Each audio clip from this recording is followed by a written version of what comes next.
UB.net presents Poker2Nite. Time to shuffle up and deal as action at the last major tournament of the decade is underway. We have its first big winner, up-and-comer Scott Seaver, covered. The Poker Hall of Fame recently inducted its foremost ambassador, Mike Sexton. Tonight he's in studio to share the experience and face some tricky questions. Fellow Hall of Famer Phil Hellmuth takes us back through one of his legendary blow-ups. And as always, the sweet Dana Workman lays down some bad beats in her weekly misdeal.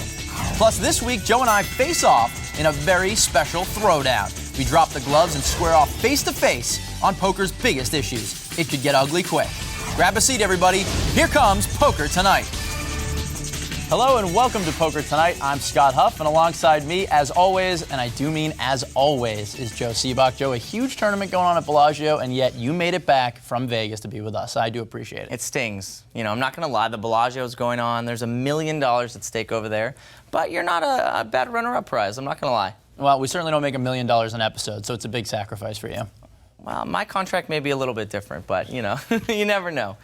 Now, I left my seat at the Bellagio, but you guys at home still have a shot at yours in the World Series of Poker.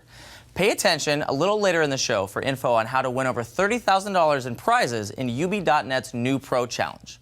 Last week's tournament had less than 600 players, and that's a pretty small field competing for a huge amount of money. Now, I promise I'm not rubbing this in, Joe, but last week we gave you a preview of the World Poker Tour 5 Diamond at Bellagio, the $15,000 buy-in main event. The Doyle Brunson Classic kicked off yesterday, and Poker2Nite's Lacey Jones was there for the Shuffle Up and Deal.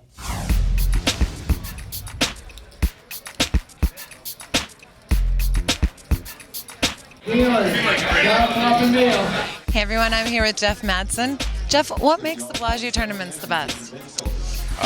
Really just when it comes to skill level of the players, the structures are good, and just the Bellagio atmosphere is just good for poker players in general. They're very, good tournament directors, good floor managers. So it's really just the staff and the structure of the tournaments. This tournament's known for having a very slow start. Do you play this tournament any differently than any other ones? Well, I try to, take it easy in the beginning, not be too aggressive and let everyone else make mistakes. And in other tournaments, you get less chips, so you obviously got to gamble a little faster. And over here, you can wait it out and let them make mistakes, and they'll give you their chips. In this tournament, there's not going to be a lot of bad players. I mean, Bellagio tournaments is there are some, amateurs who have a lot of money, and it's a mix, and there's other good players. So, but there's not going to be anyone that's a complete fish. It's obviously a very tough field, and I'm just happy to be here and playing. It's just like starting all over again. It doesn't matter how good you did in the last tournament.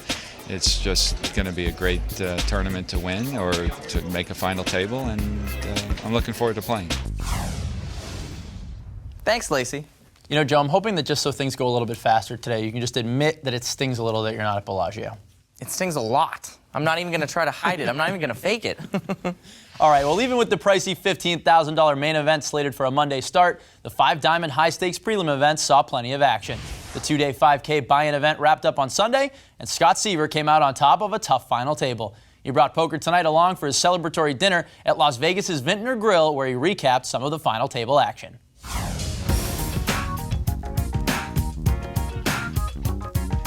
The final table had a lot of interesting people at it. There was myself, Lee Markle, Steve Zolotow, Chris Ferguson just missed the final table by 1 seat, and 3 or 4 quite good online players as well. Honestly, I really liked my chances, but I always like my chances. You need to be confident to be playing poker. I had a good amount of the chips. I felt I had a good feel on the table, and I thought Lee Markle was the toughest player at the table, and we were on opposite ends of each other, which also helped a lot for me. When players are closer to each other, they have to play more pots against each other, and it gets more difficult, and since we were so far away, and I thought he was the best player, we wouldn't have to play as many hands together. Congratulations to Scott Seaver, of course, who took home a $218,000 first place prize. Not too bad for a prelim, huh? Yeah, I'd take it. One person who's no stranger to poker tournament wins is the poker brat, UB.net's Phil Hellmuth Jr. Phil's been known to have a blow-up or two on occasion, and in his own words, we'd like to give the people what they want in our newest segment, Phil's Best Blow-Ups. Bring it on.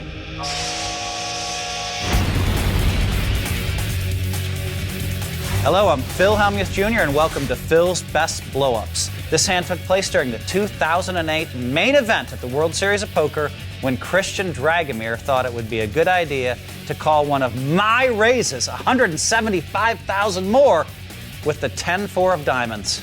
Of course, this joker gets rewarded for his donkey play, and that just did not sit well for me.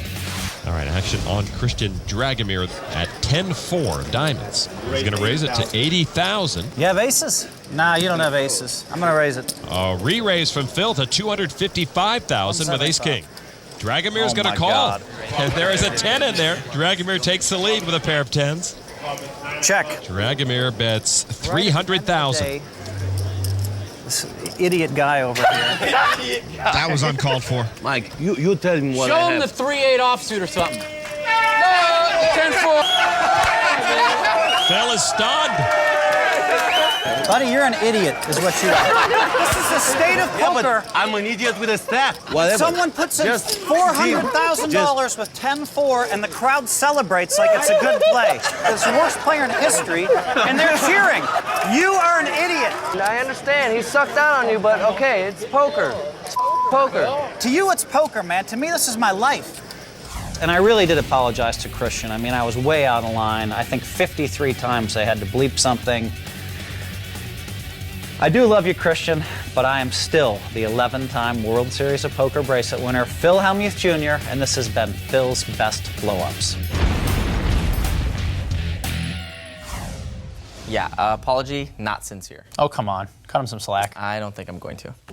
All right, well, speaking of apologies, I know there's a few people out there who will be sorry they didn't stay off that girl's radar. Right over there, it's Dana Workman and the Weekly Misdeal. Hey, guys.